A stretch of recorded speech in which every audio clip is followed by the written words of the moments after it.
To see your download history on Google Play Store from your Android phone, do the following.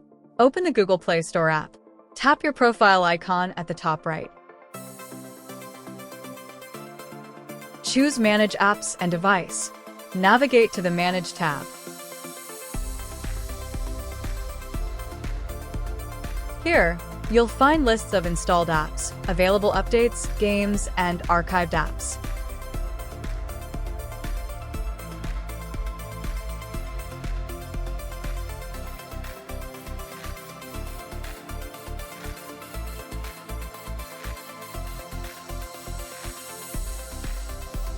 Thank you for watching this video.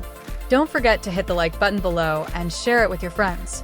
If you want to see more videos like this, click subscribe and join us.